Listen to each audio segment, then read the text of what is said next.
अस्सलामुअलैकुम दोस्तों, welcome back to अपना टीचर.com। इस वीडियो में हम अपने पुराने ही कॉन्सेप्ट को कंटिन्यू कर रहे हैं जो कि कॉम्बिनेशन का कॉन्सेप्ट चल रहा था।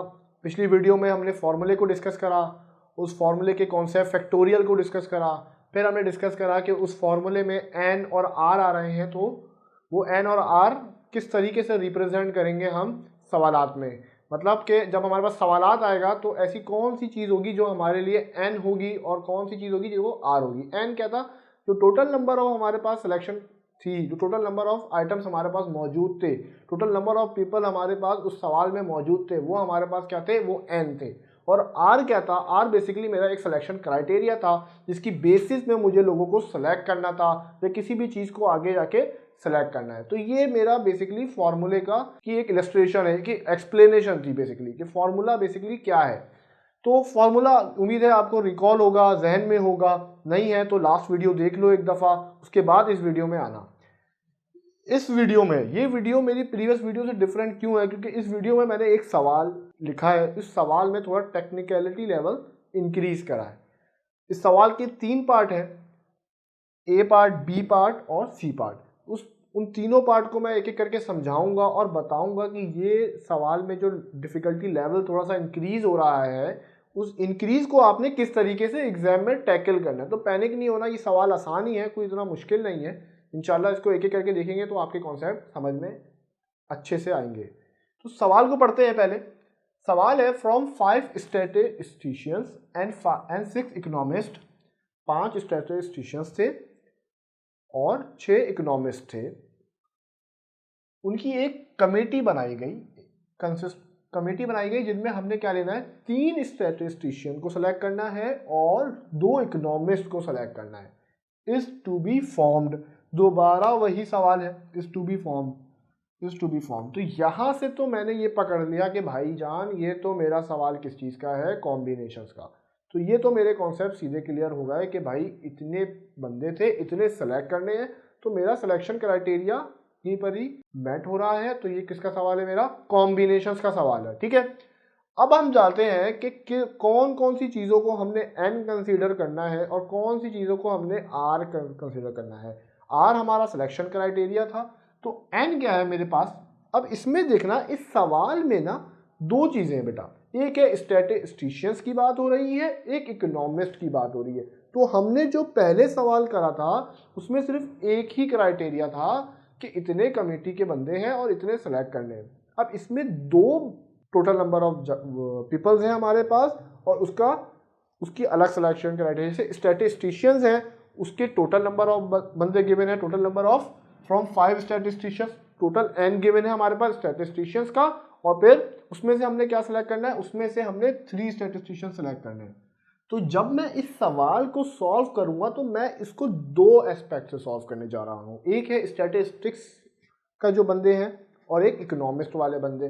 तो याद रखना, ऐसी कंडीशंस जहां पे मेरे पास 2 सिमिलर इवेंट्स एक साथ चल रहे हैं, एक स्टैटिस्टिशियंस का इवेंट, एक इकोनॉमिस्ट का इवेंट, मतलब उस कमेटी में स्टैटिस्टिशियंस का बंदा भी होना चाहिए, इकोनॉमिस्ट का बंदा भी होना चाहिए। तो मुझे क्या करना है? मुझे 2 क्राइटेरिया को एक साथ लेके चलना है। मतलब मेरे जो फॉर्मूले हैं एनसीआर वाला, वो 2 दफ़ा यूज़ करना है। अब किस तरीके से यूज़ करना है? सबसे पहले मैं लिखता हूँ स्टैटिस्टिशियंस। इसमें मेरे पास एन कितने हैं? 5 स्टैटिस्टिशियंस मौजूद हैं। और आर कितने हैं मेरे पास? आर मेरे पास कितने हैं? 3 हैं। ठीक है, तो इसमें मैंने एनसीआर का फॉर्मूला लगाऊंगा। एनसीआर का फॉर्मूला जब मैं इसमें लगाऊंगा,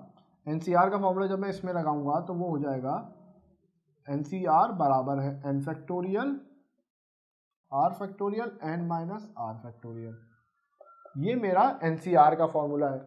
जब मैं यही फॉर्मूला इसमें लगाऊंगा तो मेरे पास क्या आ जाएगा? मेरे पास स्टैटिस्टिशियंस को कितने तरीके से मैं क्या करूंगा? सेलेक्ट करने वाला हूं, वो यहां पर आ जाएगा। अगर मैं इसी तरीके से दूसरे की बात करूं, इकोनॉमिस्ट की बात करूं, तो उसमें मेरे पास क्या है? उसमें आप चेक करो, उसमें एन कितना है? मेरे पास 6 है। और आर मेरे पास कितना है? आर मेरे पास 2 है। अब मुझे क्या करना है? मुझे इन फॉर्मूले में बेसिकली क्या रखना है? इन फॉर्मूले में इन वैल्यूज को रखना है। और मेरे पास क्या आ जाएगा? मेरे पास स्टैटिस्टिशियंस की सिलेक्शन क्राइटेरिया आ जाएगा कि कितने तरीके से मैं स्टैटिस्टिशियन को सिलेक्ट कर सकता हूँ। और इसी तरीके से मेरे पास इकोनॉमिक्स का सिलेक्शन क्राइटेरिया आ जाएगा। तो इसको डायरेक्टली इस सवाल में हम सॉल्व करेंगे एनसीआर से। इसका एनसीआर मेरे पास क्या आ जाएगा, इसका एनसीआर इस फॉर्मूले की मदद से अगर मैं इसको कैलकुलेट करूंगा तो मेरे पास स्टैटिस्टिशियंस का आ जाएगा, और इसी तरीके से अगर मैं इसका कैलकुलेट करूंगा तो मेरे पास क्या आ जाएगा, इकोनॉमिक्स का आ जाएगा। अगर मैं डायरेक्टली इसका सॉल्व करता हूं एनसीआर तो मेरे पास बनेगा 5 कहां पर है, 5 मेरे पास यहां पर आ जाएगा, 5C3 N 5 है मेरे पास और R क्या है मेरे पास 3 है। तो डायरेक्टली जब मैं इसको सॉल्व करूंगा तो ये मेरे पास हो जाएगा 10, आप अपने कैलकुलेटर में करके देखना, ये बनेगा मेरे पास 10, 5C3 ये बनता है 10। और अगर मैं इसको सॉल्व करूं इसका मतलब क्या है कि 6C2 को अगर मैं डायरेक्टली फॉर्मूले में रखूंगा 6C2 ये हो जाएगा 15। अब तो मेरे पास आ गया स्टैटिस्टिशियंस का क्राइटेरिया और किसका क्राइटेरिया, इकोनॉमिक्स का क्राइटेरिया। मगर यहां पर कह रहा है कि कमेटी बनानी है। अभी तो मैंने क्या करा है, अभी मैंने सिर्फ स्टैटिस्टिशियन का क्राइटेरिया निकाला, इकोनॉमिक्स का तरीका निकाला कि इकोनॉमिक्स को अगर मैं क्या करूंगा, सिलेक्ट करूंगा तो कितने तरीके से करूंगा, और स्टैटिस्टिशियन को सिलेक्ट करूंगा तो कितने तरीके से करूंगा। अभी मैंने टोटल कमेटी की बात तो करी नहीं, अब मैं आ रहा हूं कमेटी की तरफ। अब जब मैं कमेटी को फॉर्म करने जा रहा हूं तो मुझे उसमें स्टैटिस्टिशियन भी चाहिए और इकोनॉमिक्स भी चाहिए। अब इन दोनों को कंबाइन करना है मुझे। पहले 2 इवेंट अलग अलग लेके चल रहा था, स्टैटिस्टिशियन का इवेंट, इकोनॉमिक्स का इवेंट। अब इन दोनों को जब मैं कंबाइन करूंगा तो मुझे वहां पर डायरेक्ट मेरी पहली वीडियो सेक्शन सी की रिकॉल हो जानी चाहिए, वो है मेरा काउंटिंग टेक्निक्स। काउंटिंग टेक्निक्स की मतलब मुझे बताना है अब इसमें कि इन दोनों को किस तरीके से मैं क्या करूंगा, कंबाइन कर दूंगा। कंबाइन करने के लिए मैं कौन सा रूल अप्लाई करूंगा, मैं 10 × 15 करूंगा तो मेरे पास टोटल आ जाएगा 150। ये वीडियो जैसी देखो, और अब आपको रिकॉल होनी चाहिए मेरी काउंटिंग टेक्निक्स की वीडियो, जिसमें मैंने आपको बताया था कि किस तरीके से काउंटिंग प्रिंसिपल को यूज करते हुए हम शॉर्टकट तरीके से, शॉर्टकट मेथड से अपने सवालात को सॉल्व करेंगे, रियल लाइफ में भी और पेपर में तो करना ही है। तो ये सारी चीजें इस सवाल में 2 कॉन्सेप्ट अप्लाई होगा। एक आपका कौन सा, कॉम्बिनेशन का कॉन्सेप्ट, सिंपल फॉर्मूला, और ये कौन सा कॉन्सेप्ट था आपका, काउंटिंग टेक्निक्स का कॉन्सेप्ट, फंडामेंटल प्रिंसिपल्स। याद होना चाहिए आपको मेरी पहली वीडियो सेक्शन सी की। नहीं है याद तो पहले जाके वो देखो, उसके बाद इस वीडियो में आओ। उसमें मैंने किस तरीके से बताया था कि एक बंदा जा रहा है ट्रेन से, वापस आ रहा है हैदराबाद से कराची, तो कितने तरीकों से आएगा। तो ये वो तरीका है। पहले मैंने क्या निकाला, वेज निकाल लिए किसके, इन दोनों इवेंट्स के, दोनों क्राइटेरिया के, स्टैट्स का और इकोनॉमिक्स का। उसके बाद उसको मैंने क्या करा, कंबाइन करा। ये कॉन्सेप्ट उम्मीद है आपको समझ में आया होगा पार्ट ए। अब हम मूव कर रहे हैं पार्ट बी की तरफ। पार्ट बी की तरफ अब हम मूव करने जा रहे हैं। पार्ट बी कह रहा है one particular statisticians must be on the committee. वो कहता है एक ऐसा पर्टिकुलर स्टैटिस्टिशियन है जो कमेटी में होना चाहिए, लाजमी उसको आपने उस कमेटी में रखना है। यहां पर ऐसा कोई क्राइटेरिया नहीं था। यहां पर 5 में से 3 सेलेक्ट करने थे जो कि हमें सवाल में गिवन था। 5 थे और यहां पर 3 सेलेक्ट करने थे, यहां 6 थे और 2 सेलेक्ट करने थे। मगर इसमें उसने कहा कि एक ऐसा स्टैटिस्टिशियन है जिसको लाजमी रखना है। जब उसको लाजमी रखना है तो वो ना तो यहां पर इन्वॉल्व है और ना यहां पर है, क्योंकि मेरे पास उसकी सिलेक्शन क्राइटेरिया है ही नहीं, वो सिलेक्शन के लिए मौजूद ही नहीं है। फर्ज करो मैं जॉब इंटरव्यू के लिए जा रहा हूं, 5 वैकेंसीज हैं किसी कंपनी में, 5 वैकेंसीज हैं इस कंपनी के लिए। वो कंपनी कहती है कि यार एक वैकेंसी ऐसी है जो किसी डायरेक्टर के बेटे को देनी है, तो मतलब कितनी वैकेंसी हुई, उसके बाद फिर 4 वैकेंसी बची ना, एक वैकेंसी तो ऑलरेडी फिल है। तो टोटल वैकेंसी में से वो वैकेंसी को माइनस करो, तो मेरे पास क्या है, मेरे पास 5 स्टैटिस्टिशियंस है, उसमें से एक जो है वो लाजमी क्या है, वो सिलेक्ट होना ही होना है, तो वो मेरे लिए सिलेक्शन में मौजूद ही नहीं होगा। तो मेरे पास यहाँ पर n हो जाएगा 4, और जब एक सेलेक्ट हो गया तो मेरा क्राइटेरिया क्या हो गया, n हो गया 4 और r मेरा हो गया 2।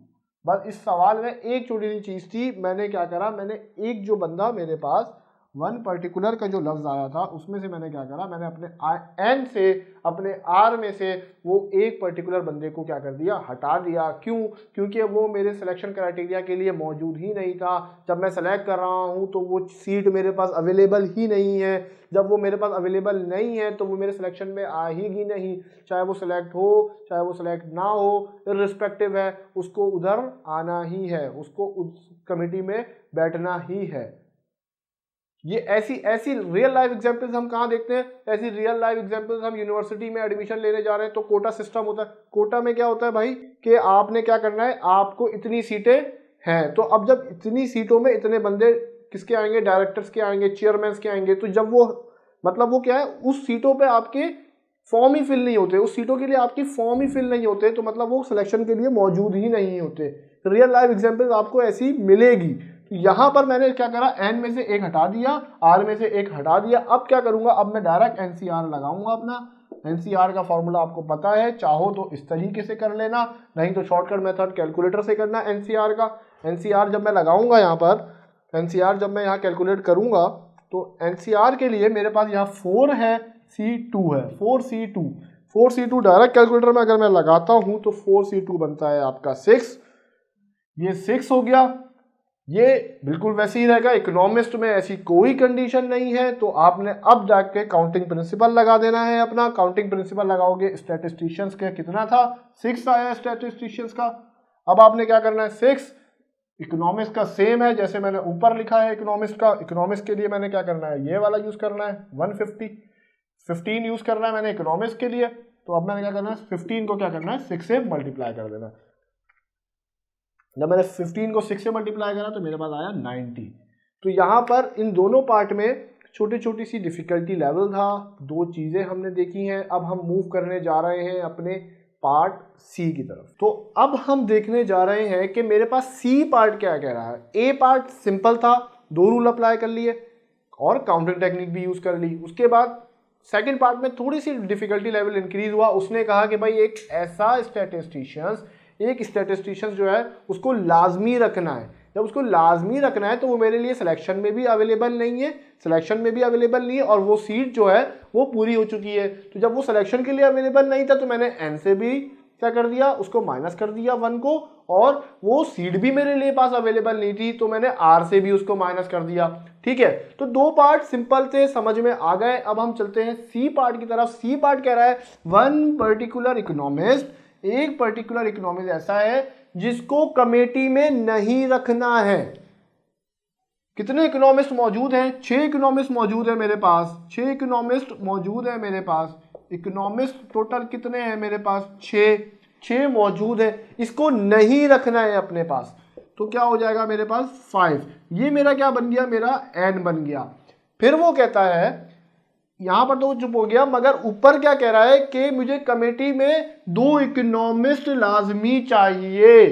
तो मतलब इस केस में मैं अपने आर में से -1 नहीं करूंगा। क्यों? क्योंकि यहां पर कह रहा है कैन नॉट, वहां कह रहा था कैन नॉट का वर्ड नहीं था, वो कहता वो पर्टिकुलर होना चाहिए।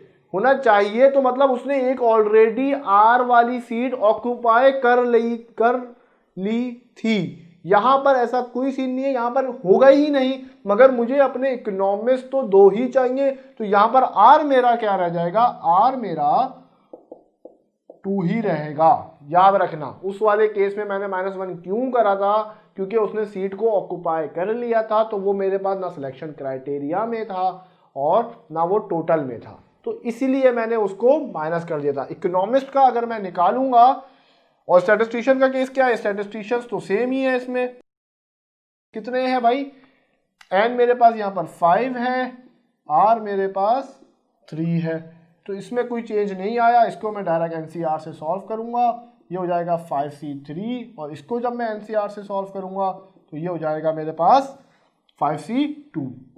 जब ये 5C2 हो गया, ये 5C3 हो गया। 5 मेरा एन है, आर मेरा कितना है, 2 है इस वाले केस में, और इसमें 3 है। दोनों को एक एक करके सवाल में सॉल्व करूंगा।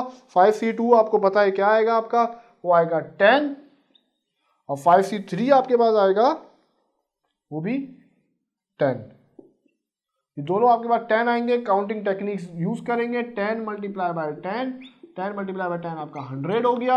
ये इकोनॉमिस्ट है, ये स्टैटिस्टिशियंस है, कमेटी मुझे टोटल की बनानी है, इसलिए मैं काउंटिंग टेक्निक्स को यूज कर रहा हूं।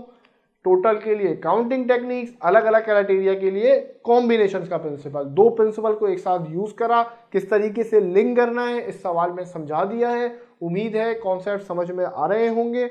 चीजें पीछे वाली रिकॉल होना बहुत जरूरी है, नहीं रिकॉल हो रही दोबारा जाके देखो, पॉज करके देखो, समझ में आ जाएगी कॉन्सेप्ट इंशाल्लाह। तो इंशाल्लाह नेक्स्ट वीडियो में मिलते हैं आपसे एक नए कॉन्सेप्ट से। बेटा याद रखो, जिस तरीके से वीडियो आगे चल रही है डिफिकल्टी लेवल इंक्रीज होता रहेगा। तो ऐसा नहीं करना कि पहली वीडियो देख रहे हो छोड़ के चौथी वीडियो देख रहे हो, चीजें समझ में नहीं आएंगी, पेपर के टाइम पे मुश्किलात का सामना करना पड़ेगा। कोशिश यही है कि पेपर में अच्छे से अच्छे नंबर लो। और याद रखो सेक्शन सी समझ में एक दफा आ गया तो स्टैटिस्टिक्स क्या है आपके लिए, हलवा है।